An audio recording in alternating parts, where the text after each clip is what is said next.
vessels run by living classrooms, and it honors the two historically important African Americans whose name it bears. Frederick Douglass lived here as a slave and escaped to freedom in 1838, and Isaac Myers opened Baltimore's first African American-owned shipyard after the Civil War. The building, once known as the Sugar House, served as the Baltimore Company Coffee Warehouse just after the Civil War. It is the oldest remaining industrial waterfront building in Baltimore.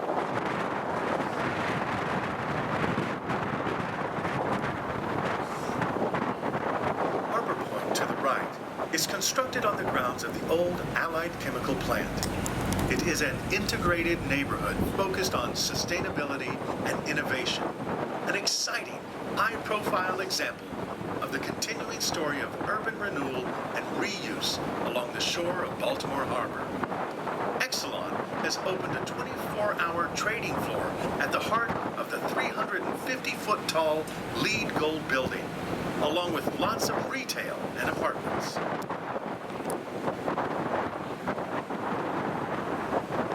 The narration will next talk about Orioles Park at Camden Yards and M&T Bank Stadium, home of the football Ravens. Now, you cannot see either stadium from the harbor here, but they're only 3 blocks west of our dock.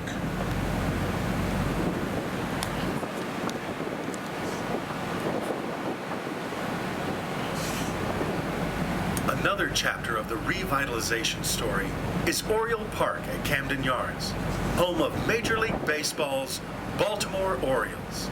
The stadium, completed in 1992, was built to move the team to the downtown area from a much older stadium farther north in the city.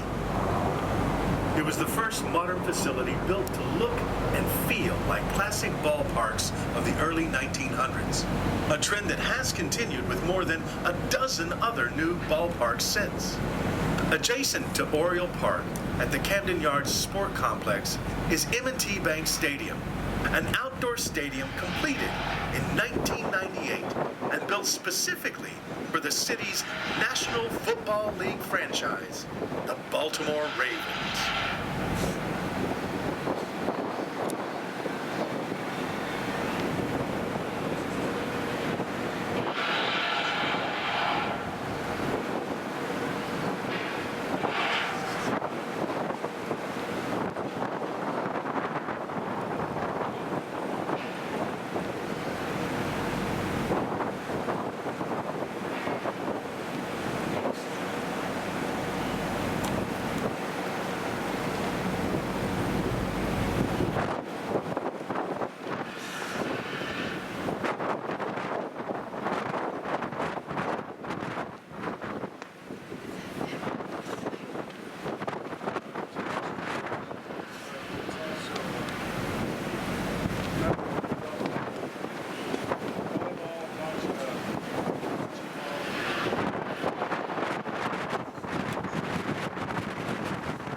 To the right is Harbor East, another area of waterfront revitalization.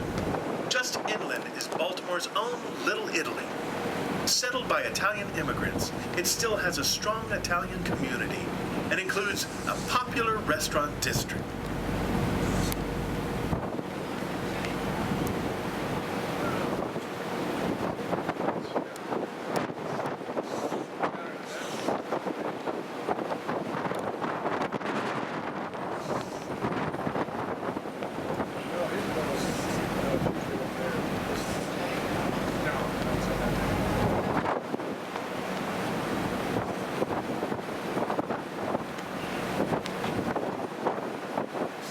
large tent structure is the Pier 6 Concert Pavilion, operated by Ramshead. It is a great spot to see concerts of major recording artists and local Baltimore talent. 7-foot Knoll Lighthouse on Pier 5 was built in 1856. It is the oldest screw-pile lighthouse in Maryland. For 133 years, it stood in the Chesapeake Bay at 7-foot knoll marking the entrance to Baltimore Harbor, but was moved here more recently to act as a museum.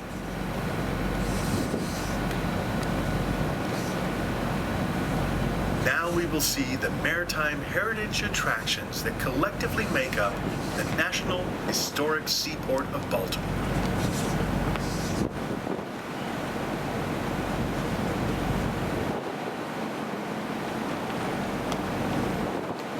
The White Ship number 37, Coast Guard cutter Roger B. Taney, named after the 11th United States Attorney General, was commissioned in 1936. This ship saw action at Pearl Harbor on December 7, 1941, and is said to have been the first to fire shots at enemy aircraft. The Roger B. Taney also served in the Korean and Vietnam Wars. It was decommissioned in 1986. The National Aquarium on our right opened in 1981 and has over 5,000 marine species. The original aquarium holds 1 million gallons of water. Docked on the west seawall of the aquarium are the USS Torsk and the lightship Chesapeake. The Torsk was launched in 1944 and sank the last Japanese vessel in World War II. Former President Jimmy Carter was a submarine on the ship.